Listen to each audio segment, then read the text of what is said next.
Hindi ako mapanatag na simula nung Lunes, ang ipinapakita natin ay para bang walang nangyari. Parang walang nangyari. Yan po ang statement ng ating butihing Senadora Risa Hontiveros. Siguro po para sa inyong mga wala dito. Pero para sa amin na nandito, napakaraming nangyari. Takot na takot po ako na kailangan ko na magpaalam sa mga anak ko. Pero kung wala ho kayo dito, huwag niyong questionin yung mga nangyari sa mga nandito. Dahil nandito kami, kasama ng staff. Staff namin, Senate staff. You have your own story, I respect that. But please respect my own story. I was not speaking about our personal feelings.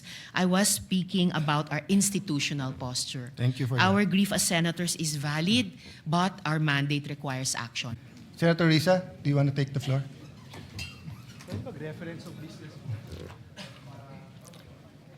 Yung sa summer. Salamat po, Mr. President.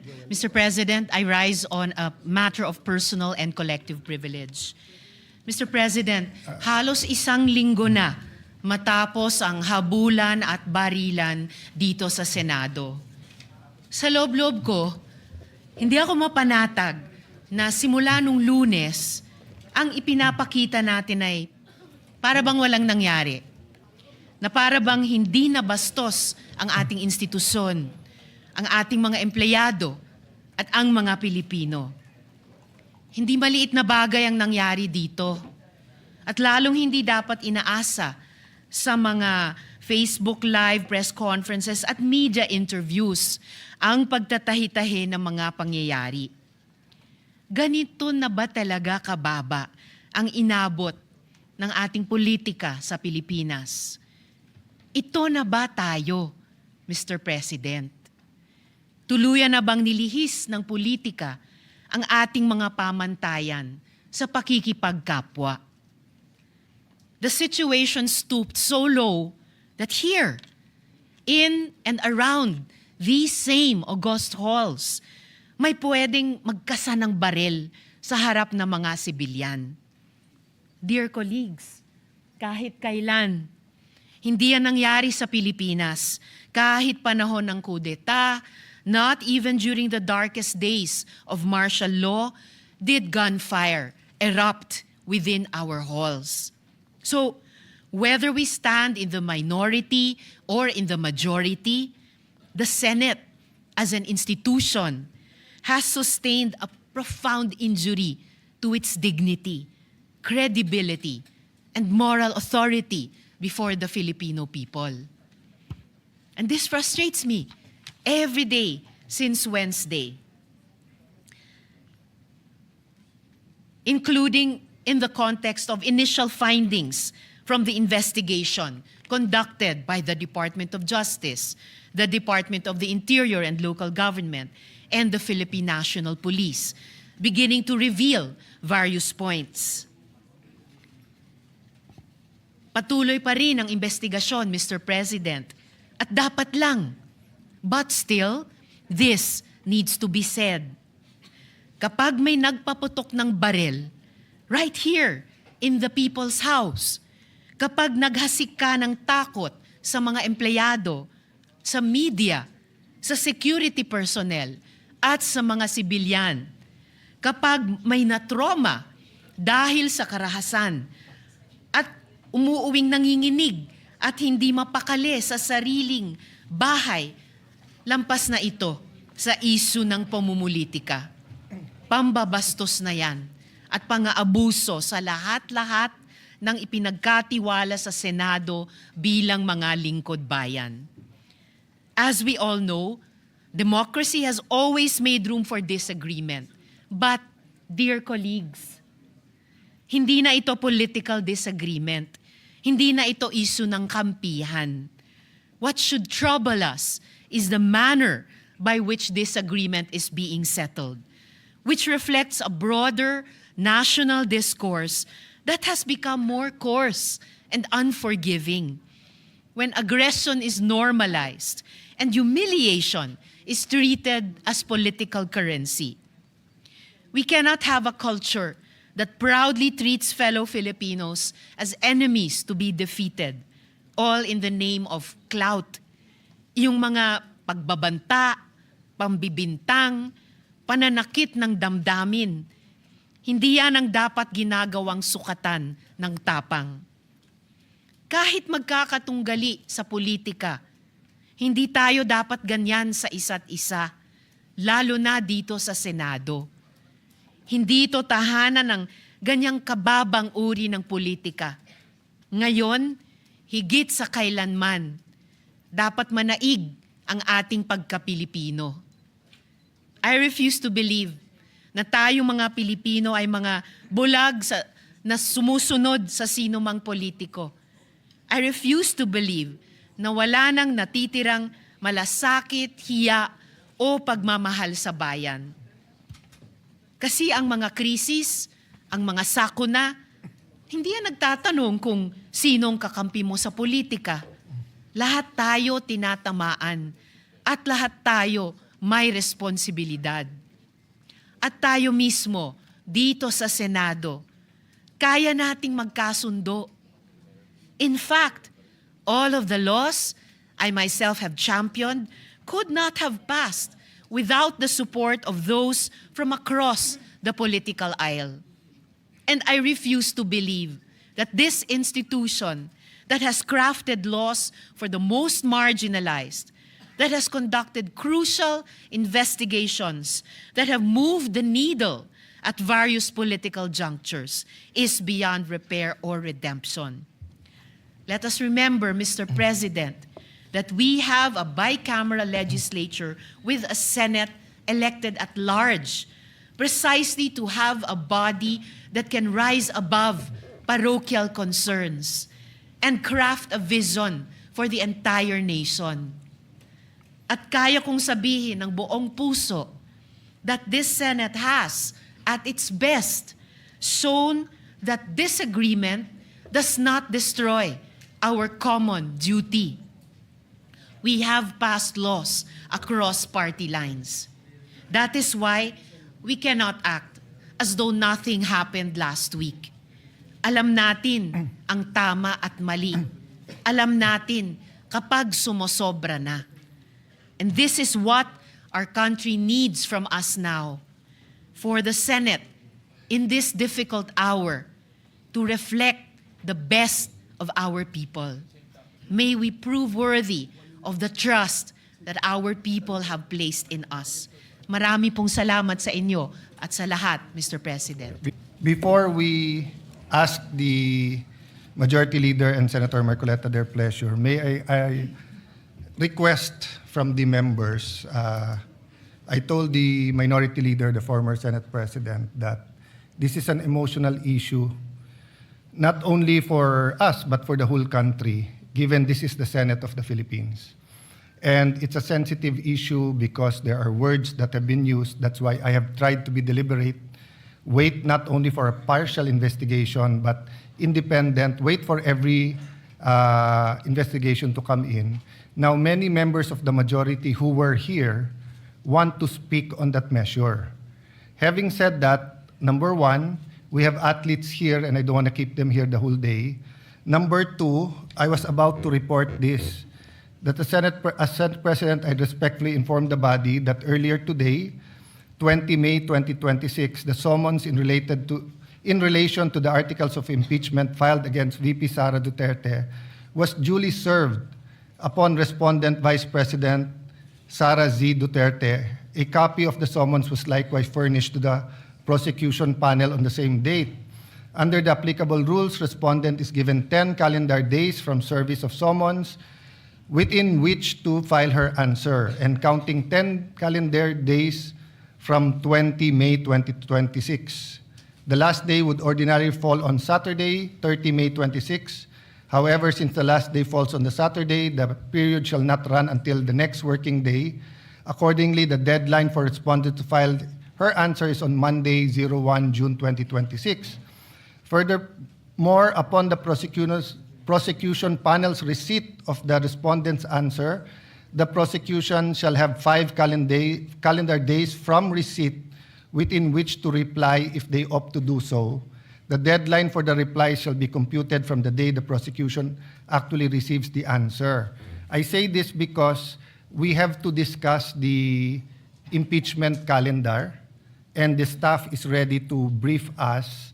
And if we can give this priority, because we have to discuss it vis-a-vis the legislative calendar, vis-a-vis the committees, committee hearings, and the session. So if we are going to all stand today, like Senator Tulfo and Senator Risa, we won't finish by midnight tonight, because at least 3 or 4 senators from 8 senators from the majority wants to speak on the matter. There might be, if not those who want to speak in the minority, those who want to ask questions or interpolate. So may I ask as your Senate President na magbigayan tayo today, and if you want to put a lot of time on that on Monday, we can fully discuss. I've received some request for CCTV footage. We gave it right away to PNP. We will give it to you if you request it. We're also requesting CCTV footages from anyone who took it, including from the media, so that we can discuss it very intelligently with, I think, 24 senators committing that this is an important issue and we will give it the much needed attention. But let's do it with prudence, deliberately. We're dealing with our democracy here. No? We're dealing with law enforcement agencies, AFP, PNP, NBI, with branches of government, the executive and the legislative. So I know we all want to speak on it today, but may we include in the caucus what committee to give this to. I think the Senate President will, before we go on suspension, wants to put on record his recommendation. But if I may ask him, that the actual decision, given that there are other people with other ideas, we discuss it. I don't think it's a matter that you and I should discuss, but all of us. So let me ask first, Senator Marcoleta, may I ask you if we can make a statement rather than interpolate today? Senator Risa, kung may mga gustong mag-interpolate, pwedeng sa Monday. Yeah. Senator Risa answered in the affirmative. Yes, Mr. President, considering that I was approached by your good self just moments ago and explained the matter that there is an apparent consensus that this subject matter, also subject of Senator Risa's speech on question of privilege, I yield to the better judgment of the President of the Senate, and I will hold my questions until Monday. Thank you, Mr. President. Thank you, Senator Marcoleta. Thank you, Senator Risa Ontiveros. Minority Leader, may I just give, you're my kuya, but she's my ate. Yeah. Senator Pia. Mr. President, I also will not interpolate or make my own privileged speech today as requested by the Senate President. I reserve my right to make the proper interventions at the time that the Senate President and our other colleagues agree upon. But I just want to make this quick statement. Parang walang nangyari. Yan po ang statement ng ating butihing Senadora Risa Hontiveros. Siguro po para sa inyong mga wala dito. Pero para sa amin na nandito, napakaraming nangyari. Takot na takot po ako na kailangan ko na magpaalam sa mga anak ko. At yung staff ko, 2 pintuan ang pagitan ko sa putukan. Yung staff ko na si Claire, na 20 years na sa akin, nandun siya sa labas. She has a 12-year-old son. Kinuwento niya sa akin lately na tumatakbo siya, hindi niya alam kung saan siya pupunta. Kaya para sabihin niyo na walang nangyari. Napakasakit para sa aming lahat na nandito. And as I said, 2 pintuan na nagpo-protect sa akin sa putukan. Pero yung media, yung Senate staff, yung hindi naman makauwi dahil sila ang security, sila ang elevator women and boys natin, nandoon po sila. So dear colleagues, napakarami nang nangyari. And one more thing, wala ho akong sinisisi. Pero nung pagkatapos ng lahat, pagtingin ko ng group natin, yung dating majority group, walang ni isa sa inyong nangamusta sa amin. Some of you I've known for 20 years, 10 years, and I didn't even hear any of you say, kamusta na kayo dyan? Napakasakit na sa akin. Sobrang sakit. So yun lang ang masasabi ko. Yes, I am very ready to share my story, to ask questions. Pero kung wala ho kayo dito, huwag niyong questionin yung mga nangyari sa mga nandito. Dahil nandito kami, kasama ng staff namin, Senate staff. You have your own story, I respect that. But please respect my own story. Thank you, Mr. President. Minority Leader. Mr. President, yes, of course, we sympathize with the manifestation made by Senator Pia Cayetano. But my position is merely to give a suggestion for your consideration and for the consideration of our colleagues. I think this particular issue, once culminated, should be referred to the Committee of the Whole. The reason being, it is an extraordinary remedy necessary because of the issues of Senate institutional security. The chamber itself is affected. The institution is threatened. There are multiple Senate committees that are going to be involved: public order, justice, rules, ethics, even finance, because of the procurement of the weapons allegedly that were used. So the Senate has a direct institutional stake, every senator. So this is not just a majority or minority. So therefore, may I give a suggestion that you consider the possibility of all these manifestations be referred to the Committee of the Whole. And in the past, the Committee of the Whole, when we investigated Parmali, we investigated PhilHealth, it was the Senate President that chaired the Committee of the Whole, unless he appoints a This co-chair. representation always takes, you know this, Your Honor, always takes your suggestions seriously. So Thank you. you're suggesting we use Rule 14 and Section 14 of the rules and create a special committee, the Committee of the Whole. Is that correct? Yes. Mr. President, if I may, Mr. President. And before that, since we're going to go into caucus to speak about the calendar, may I ask the Minority Leader if it's acceptable that we discuss it there? Later in the caucus, just so that we don't have to discuss everything on the floor and we get the other business that we have to do today done with. No? Can I, Mr. President? Yes. Mr. Majority President, Leader. I'm sorry, Mr. President, but just to put on record, there are a lot of senators who wanted to speak and reserve their On right this issue. on this particular Put it issue. on record so that we yes, can we have amend it. Senator Mark Villar, Senator Camille Villar, Senator Jingoy Estrada, Senator Robin Hood Padilla, Senator Bongo, Senator Loren Legarda, Senator Win Gatchalian, and even this representation, Mr. President. So, if I may, Mr. President, and with the indulgence of our colleagues, I think we already made that decision that on Monday, come Monday, we can talk about this, Mr. President, and of course, entertain the idea being raised by our Minority Leader. So with that, Mr. President, may I just move that we proceed with the reference of business so that the resolutions I just have to recognize Senator Ontiveros with that pakiusap of everyone. we that yield, Mr. President. Yes. We yield to the distinguished lady, Mr. President.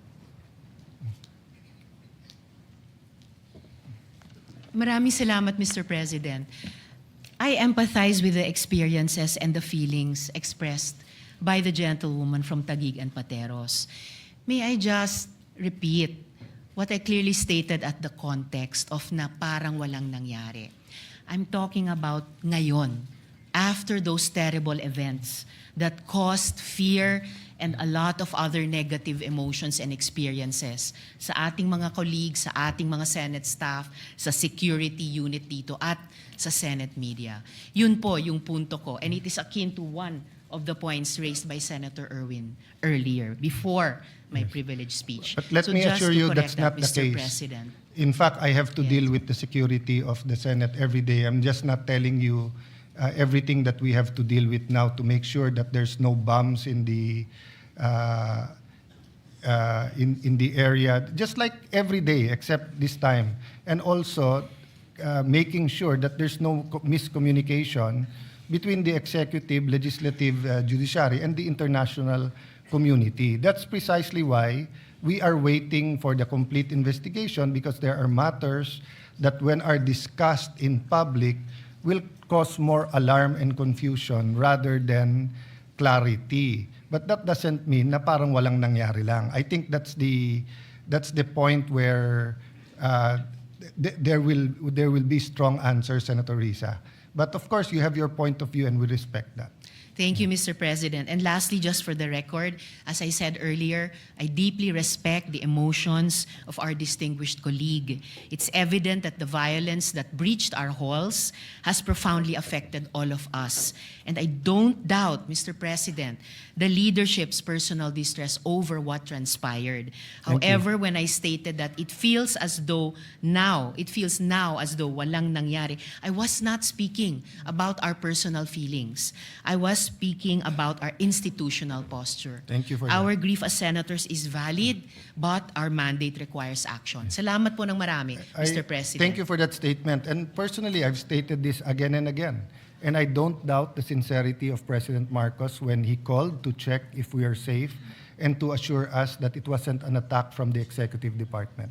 I don't doubt that. That's why we're waiting for the whole investigation. Thank you. Majority Leader, let's Yes, proceed. Mr. President, just to put on record, it's really way, way different when you are here inside this Senate premises, especially during the time when we were inside that one room, Mr. President.